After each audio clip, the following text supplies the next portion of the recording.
for youth especially, we find that whenever we talk about mental health issues that they're facing, they talk more about self-esteem, so having low self-esteem, and facing identity crisis, low sense of self-care, risk into sort of self-harm, and we also now, youth, we're seeing a lot of suicide among newcomer youth, or youth talking about suicide when it gets to the extreme cases.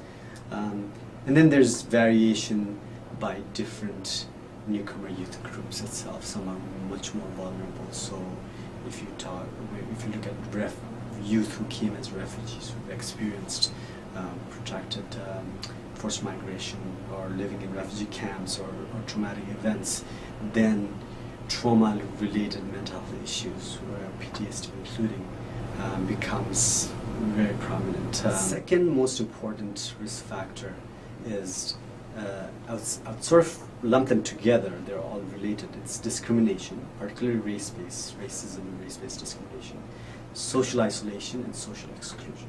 They're sort of all connected. If you look at LGBTQ newcomer youth, again, they may experience higher rates of depression, suicidal ideation, and so forth. So they become even more high risk. We found from our research that the main cause, the main systemic cause and risk factors to the mental health issues that newcomer youth face is the poverty and economic marginalization that newcomer families face. I would say that that's a major gap. We need better coordination, better networked system of support, mental health services and programs for youth, so that youth can easily find out about the different services and programs through other youth, or through, even if they connect to any one settlement worker or any one professional provider, they'll sort of automatically be able to learn about all the different youth programs, especially mental health programs that are available. In order to overcome these challenges, we have to pay extra attention then to the quality of youth services and especially youth-focused mental health services. It can't be just generic mental health services, right? We have to look at how to make it more youth-sensitive, youth-friendly, that tries to overcome these three challenges that I mentioned. Some of the current, our own evidence when we talk to youth about, both when we ask them what do they do when they face sadness, or they're facing depression or mental health issues, a lot of youth still say,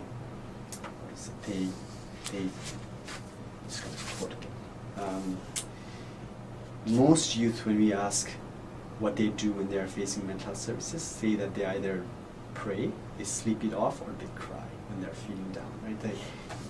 Accessing mental health professionals or mental health services is still not very common among youth. We need to reframe and reorient our services to make sure that youth can learn more about it, can feel comfortable using it, and can benefit from these services. In order to do that, there's a couple of things we have to keep in mind, so a couple of principles. First is that we need more, what I would call more seamless integration of mental health services with other services, right? So just the word mental health, there's a lot of stigma attached to it. And sometimes when it's translated in different languages, the stigma is even accentuated, right? So what we need to do is we have to sort of indirectly or seamlessly integrate mental health programs and supports within mainstream programs, whether it's settlement housing services, employment services, or in the school especially, right? Like even in recreation programs, in the soccer program and after school programs, if staff have some training around how to talk about, how to address, how to identify mental health issues that their youth clients are facing, then some of the issues they may be able to actually address it, even though they may be a soccer coach. Sometimes all that youth need is someone to be able to talk to, right? And they may be able to provide that support.